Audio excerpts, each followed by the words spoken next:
संकासूर देवाला खुनी ठरवला आहे म्हणून त्या लेखकांनी प्रथम गावोगावी जाऊन संकासुराची कथा नेमकी काय ती जाणून घ्यायला पाहिजे होती आणि नंतर पिक्चर तयार करायला पाहिजे होता. तर आता मी माझ्या गाण्यातून संकासुराची खरी कथा काय तो सांगण्याचा प्रयत्न करतोय. सर्वांनी गोड मानून घ्या, चुकलं वाटलं तर माफ करा. विष्णू पुराणानुसार किंवा भागवत पुराणानुसार संकासुराची कथा सांगतोय.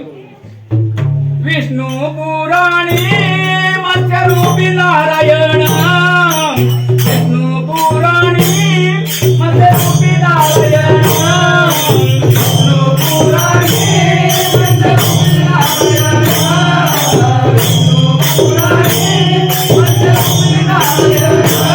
असुराने वेद तोडले भयभीत देवगण, असुराने वेद तोडले असुराने वेद तोडले भयभीत देवगण,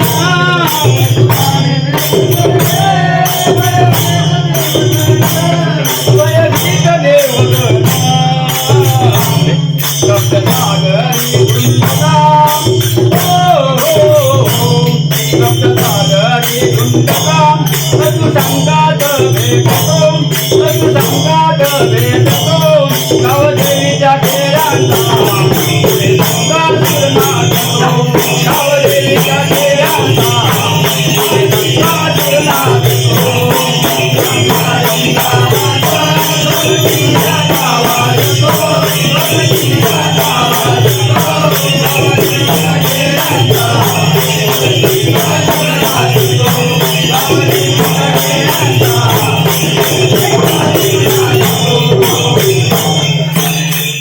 पूर्वी सत्ययुगामध्ये देव आणि दानवांचे घनघोर युद्ध व्हायचे. देव श्रेष्ठ की दानव श्रेष्ठ असा वाद चाललेला असायचा. तर हिरण्यक्ष नावाचा राक्षस किंवा पूर्वीचा दानव होता, त्याला असुर म्हणतात. तो या शंकरामध्ये जाऊन लपला. तर त्याला बाहेर काढण्यासाठी विष्णूला पहिला मत्स्य अवतार घ्यावा लागला. पण तो मत्स्य अवतार घेताना विष्णू पुढे एक प्रश्न निर्माण झाले. ते असा, दिला असुराला थारा शंकरा मरण,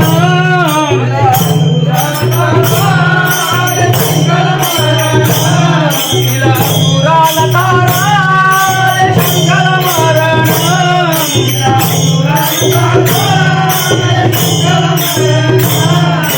मरणापूर्वी शंकरा विष्णूला शरण,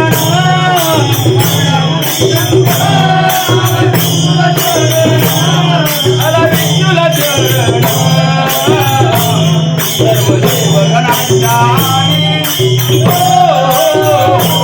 सर्व देवगणांच्या मन पूजेचा मानतो, मन पूजेचा मानतो गावदेवीचा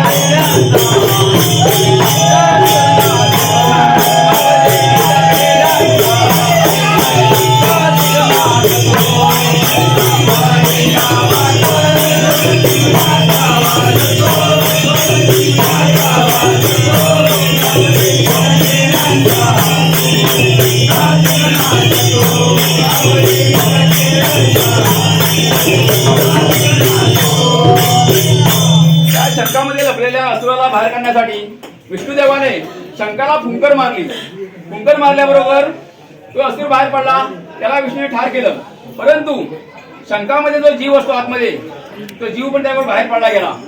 तर त्या जीवाचं म्हणणं असं आहे विष्णूला की तू दानवाला मारण्यासाठी शंकाला फुंकर मारलीस, त्यातून मी पण बाहेर पडलो, पण माझा गुन्हा काय, मला आता मरण का?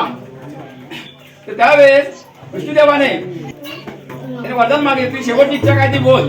तर तो म्हणतो की तुझ्या पूजेच्या आधी सर्व देवांच्या पहिला मान मला पाहिजे, म्हणून आम्ही दशावताच्या आधारे हे नमन सादर करतो. त्या नमनामध्ये गणपतीच्या सोंगाच्या आधी पहिला मान आम्ही संकष्टला देतो. त्याच्यावरून म्हणून या देवाला माझा कोटी कोटी प्रणाम.